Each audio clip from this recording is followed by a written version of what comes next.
from a memoir type piece that I wrote in 2019. I practiced this at home. I'm going to take up about 10 minutes. I Googled the average length of songs and everything. I researched this. Okay, so this is called Transplanted.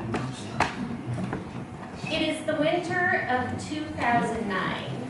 I wait on Christina's back porch, a temporary refuge, now that I've left my husband. I am homeless and nearly friendless. This space with its long row of windows only permits the twin bed, a fit like ribs around lungs. There is an ancient, hulking, out-of-tune piano at the foot of my bed, and a hand-me-down dresser wedged in the space between the wall and the headboard. I am the central figure in a Russian nesting doll, inside layers of pain and shame, inside jeans and a sweatshirt and socks, inside a borrowed comforter and cat companions. Under the final layer of skin and a few tattoos is me, the quivering hollow core. An electric radiator exhales feebly. My breath escapes this sarcophagus in frosty plumes, blurring the only 3 cards on the wall. Season's greetings from my employer, Stop and Shop. Happy holidays from my attorney. And Merry Christmas from Christina. Reality smacks me as the fog of sleep clears. Wrapped in a blanket, I trudge to the deck where I smoke Pall Malls and watch squirrels spiral up trees. I am a shaking, crying tangle of nerves. The Pall Malls and squirrels help, as does the wine I pour from the spigot on the box of bread, sometimes before lunch.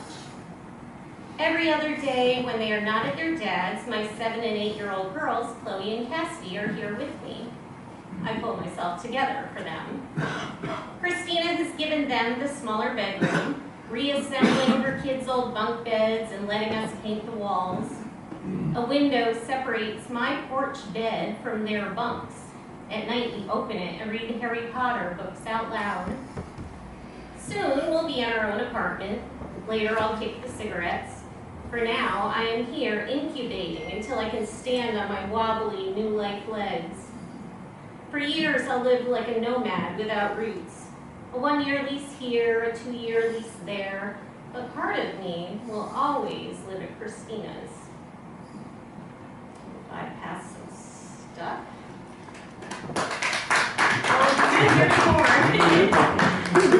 There's a part about how we met 4 years earlier than that. 4 years after our introduction, when my marriage implodes, I sit in my Saturn Astra, facing the ball field in a park not far from my marital home. Already, even though my things are still there, crammed into boxes by the basement couch where I've been hunkering in lieu of a better plan, sleeping fitfully and worrying about confrontations, I no longer think of that house as home. I need a destination. Do you think, I say into the cell phone, that the girls and I could stay with you just for a yes? She cuts me off before I can say my spiel about how it won't be for long. We even clean out Kurt's old room for the girls. You can use the porch. I need to clean that out anyway, she says. And I weep with gratitude. In the days I live at Christina's, I am a Humpty Dumpty broken mess, crying in between grocery store work shifts and the 2 classes I've enrolled in at the nearby community college. My Baptist background isn't making these life changes any easier. The answers there were black and white. A vow is a vow. When I talk about God being mad or the crushing guilt and judgment I feel, Christina waves her hand and mutters about prescriptive morality, or rolls her eyes and says, I don't think Jesus is like that. She reminds me I am no Hester Prynne, and we aren't Puritans.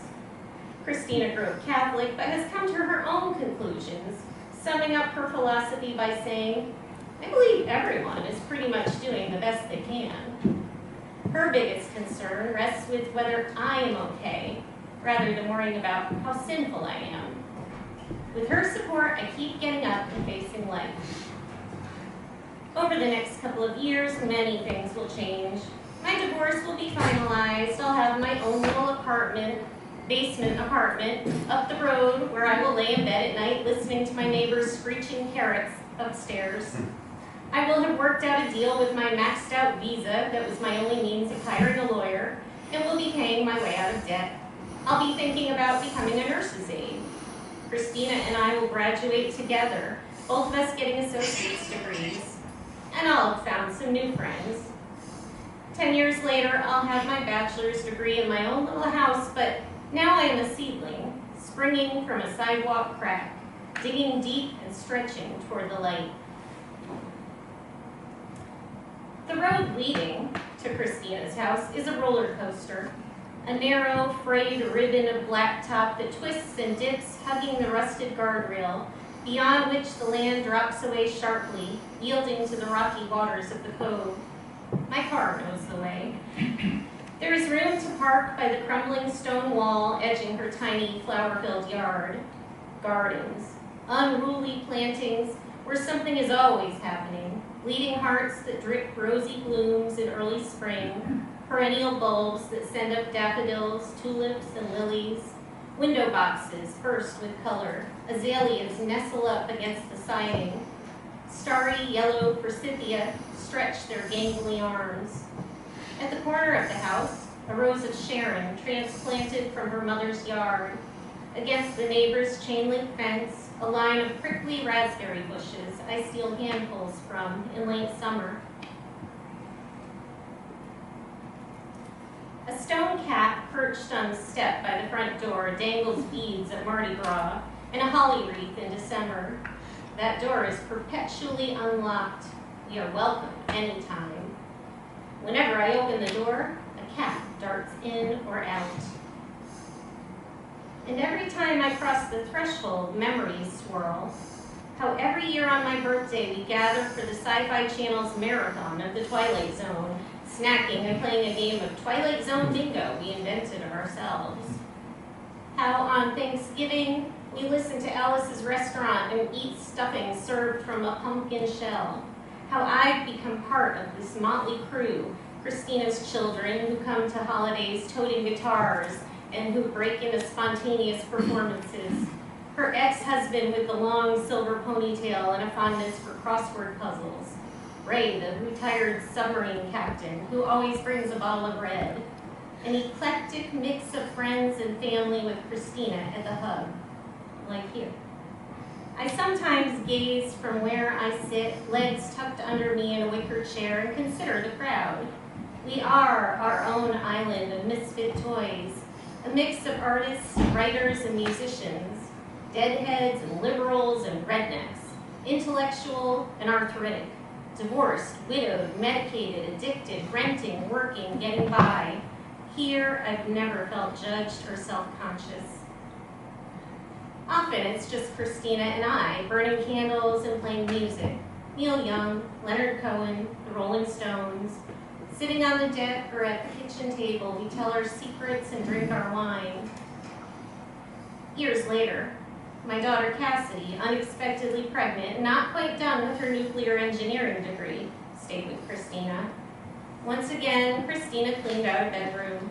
Once again, she magically made everything fit, storing things in the basement, letting Cassidy strip off old wallpaper. In that safe place, Cassidy's belly swelled as she assembled a crib and knit hats. When the time came, baby Landon's first ride home was down that snaking road to a place where he would come to know cats and Jerry Garcia and Harold and his purple crayon.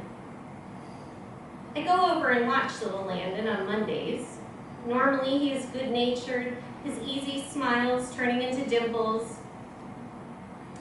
into deep, adorable pits, laughter bubbling up in response to my antics.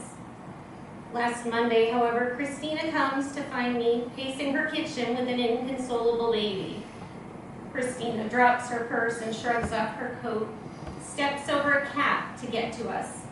"Wait," she says excitedly. "He likes the kinks. Alexa, play pictures in the sand." Christina dances around us, singing the lyrics and catching Landon's attention. If I didn't have a dime, would you still be loving me? Well, I spend my whole life through drawing pictures just for you, but I could never draw my love. It's so very hard to do. Pictures in the sand, writing messages to you. I dance around with Landon in my arms.